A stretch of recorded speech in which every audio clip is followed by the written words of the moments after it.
কবি, সাহিত্যিক এবং সৃজনশীল মানুষ ছিলেন। আপনারা অনেকেই বঞ্চিত হয়েছেন, নিগৃহীত হয়েছেন, বারবার বাকস্বাধীনতা হরণ করা হয়েছে। ডিজিটাল সিকিউরিটি অ্যাক্ট, আইসিটি অ্যাক্টের নামে গ্রেফতার করা হয়েছে, মামলা দেওয়া হয়েছে।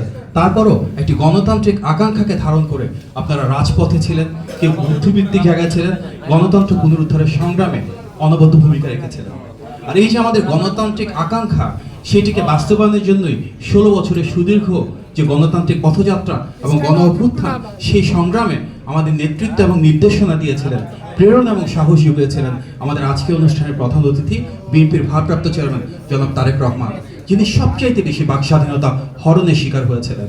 ওনাকে রাজনৈতিকভাবে মোকাবেলা করে ব্যর্থ হয়ে আওয়ামী লীগ আমরা দেখেছি আইনের মাধ্যমে, আদালতের মাধ্যমে ওনার বক্তব্য প্রচারে বাধা দিয়েছিল, যেটি পৃথিবীর ইতিহাসে অনেকটাই নজিরবিহীন। আমাদের আজকের অনুষ্ঠানে যিনি বিশেষ অতিথি জনাব সালাউদ্দিন আহমেদ, বিএনপি জাতীয় স্থায়ী কমিটির সম্মানিত সদস্য, ওনাকেও কিন্তু রাজনৈতিকভাবে দমন করতে ব্যর্থ হয়ে আওয়ামী লীগ গুম করেছে, সর্বোচ্চভাবে মানবাধিকার লঙ্ঘন করেছে। সুতরাং গত 16 বছরে এবং গণ অভ্যুত্থানে সবচেয়ে বেশি বাকস্বাধীনতা হরণের দল হিসেবে, মানবাধিকার লঙ্ঘনের দল হিসেবে বিএনপি বিশ্বাস করে এমন একটি বাংলাদেশ আমরা গড়ে তুলতে চাই, যেটি আমাদের নেতা জনাব তারেক রহমান বলেছেন, যেখানে আইনের অনুশাসন থাকবে, যেখানে বাক স্বাধীনতা থাকবে, যেখানে মানবাধিকার অবশ্যই সুরক্ষিত থাকবে। এটি যে শুধু কথার কথা না, তার প্রমাণ বাংলাদেশের ইতিহাসে বিএনপি একমাত্র রাজনৈতিক দল যার প্রতিটি সরকারের সময় আমরা সেই ট্র্যাক রেকর্ড দেখেছি। শহীদ প্রেসিডেন্ট জিয়াউর রহমান এমন একটি বাংলাদেশ পেয়েছিলেন যেখানে 4টা ছাড়া সব সংবাদপত্র বন্ধ ছিল, তিনি সেগুলো উন্মোচিত করে বাক স্বাধীনতা প্রতিষ্ঠা করেছিলেন। দেশনেত্রী বেগম খালেদা জিয়ার সময় সবচাইতে বেশি দেশি বিদেশি গণমাধ্যম, সংবাদপত্র এবং টেলিভিশন চ্যানেল বাংলাদেশে অপারেশন শুরু করে, যার মূল কাজ ছিল সরকারের ভেতর জবাবদিহিতা এবং স্বচ্ছতা নিশ্চিত করা। আমরা যদি দেখি গত বিএনপির সময়ে 2001 থেকে 2006 সালে যখন দেশনেত্রী বেগম খালেদা জিয়া প্রধানমন্ত্রী ছিলেন, আমরা খবরের কাগজ খুললেই দেখতাম একটার পর একটা কার্টুন, একটার পর একটা নিউজ, যার প্রায় প্রত্যেকটা তৎকালীন সরকারের বিরুদ্ধে ছিল, আমাদের নেতা জনাব তারেক রহমানের বিরুদ্ধে ছিল।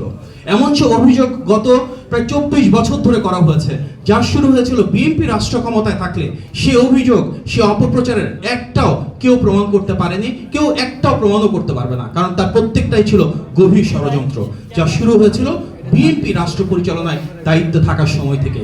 সুতরাং বিএনপি শাহী রাজনৈতিক দল, যেটা সবসময় বাক স্বাধীনতায় বিশ্বাস করে, সমালোচনার অধিকার দেয়।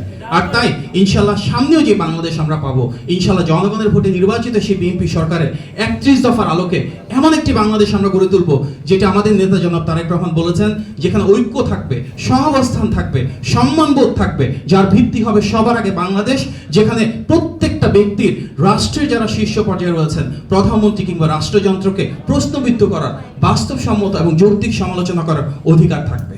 এবং সেখানে এই যে আজকে যে কবি সাহিত্যিক রয়েছেন, গুণীজনেরা রয়েছেন, ওনাদের সম্মান ও স্বীকৃতি থাকবে, রাষ্ট্র এবং সরকারের নিজ উদ্যোগে প্রেরণা যোগাবে, যেন ওনারা যার যার জায়গা থেকে দেশপ্রেমের মাধ্যমে সৃজনশীল ভূমিকা রাখতে পারেন। আজকের এই সুন্দর অনুষ্ঠানে আমাকে আমন্ত্রণ জানানোর জন্য আমি আমার দুজন শ্রদ্ধাভাজন বড় ভাই নুরুল ইসলাম মনি ভাই এবং মওদুদ আলম পাবেল ভাইকে এবং আপনাদের সবাইকে ধন্যবাদ জানিয়ে আমার বক্তব্য শেষ করছি। আসসালামু আলাইকুম।